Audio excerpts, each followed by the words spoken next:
Hay una idea, un concepto legal, que da forma a casi todo lo que nos rodea, desde la economía del mundo hasta cómo nos organizamos en el día a día. Es algo tan fundamental que, la verdad, a menudo ni lo notamos. Bueno, vamos a meternos de lleno en esto. Así como suena. Y no estamos hablando de ciencia ficción ni nada parecido.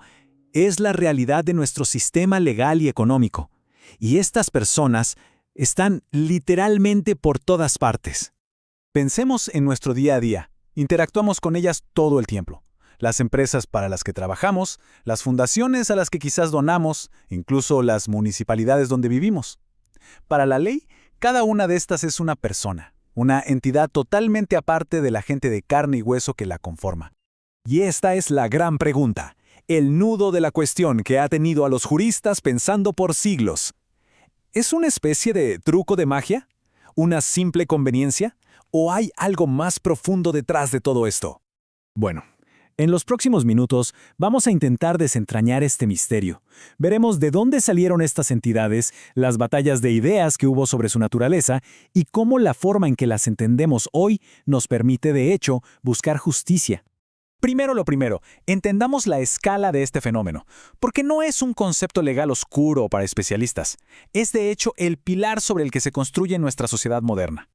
Por ejemplo, casi todo el comercio, la industria, la banca e incluso gran parte del trabajo solidario no lo hacen individuos, sino estas entidades. Como decía el jurista Francesco Galgano, las personas de carne y hueso muchas veces quedamos reducidas al rol de ser empleadas de estas entidades o consumidoras de lo que producen. Ok, entonces, ¿cómo explicaron los juristas la existencia de estos entes? La primera gran idea fue, para su época, revolucionaria y se conoció como la teoría de la ficción. Claro, la idea fue evolucionando. Por siglos, los juristas veían a la persona colectiva como una creación de ellos mismos, una herramienta de su disciplina. Pero a principios del siglo XIX, un jurista alemán, Friedrich Karl von Savigny, cambió las reglas del juego. Él dijo, no es una ficción de los académicos, es una ficción creada por la propia ley.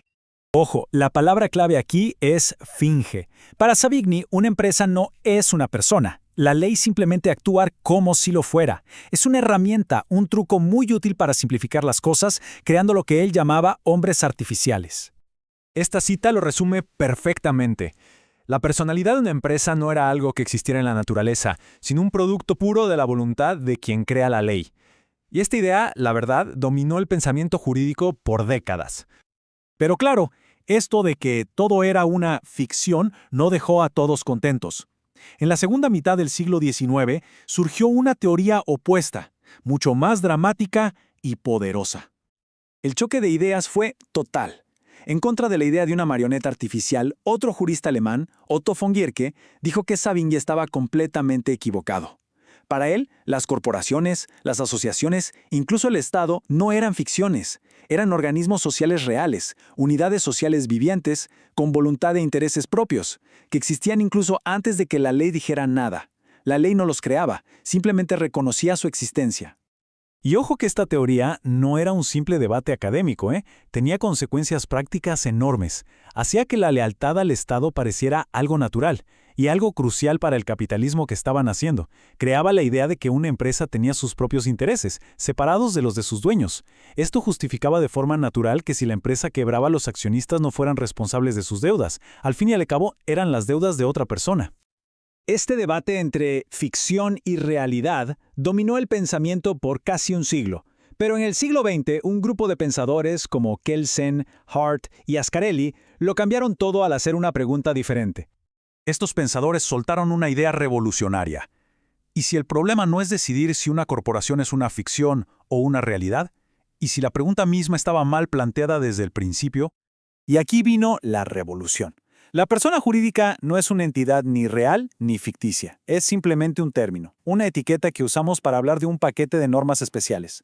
Normas que dicen cómo se reparte la propiedad, quién responde por las deudas y quién toma las decisiones. Al final del día, todo se trata de regular cómo nos comportamos los seres humanos. El jurista italiano Tullio Ascarelli lo explicó de forma brillante. Decir que una sociedad es una persona es como usar una taquigrafía legal. En vez de decir el conjunto de normas que dictan que los bienes aportados por los socios A, B y C solo se pueden usar para los fines de la empresa y que solo responden por las deudas contraídas en su nombre, simplemente decimos la propiedad de la sociedad. Es más fácil, pero lo que hay detrás sigue siendo un conjunto de reglas sobre personas de verdad. A ver, esto puede sonar muy abstracto, pero esta nueva forma de ver las cosas tiene una de las consecuencias más importantes en el mundo real. Nos da la capacidad de hacer justicia cuando el sistema se usa para el abuso. Como vimos antes, las teorías antiguas crearon una justificación muy conveniente para la responsabilidad limitada. Hacían que pareciera una consecuencia lógica y natural de que existieran dos personas distintas, la empresa por un lado y el accionista por el otro. A este concepto se lo conoce como el velo corporativo. Separa las finanzas y las responsabilidades de la empresa de las de sus dueños. Pero, ¿qué pasa si alguien crea una empresa solo para cometer un fraude y después se esconde detrás de ese velo para no pagar? Y aquí está la clave.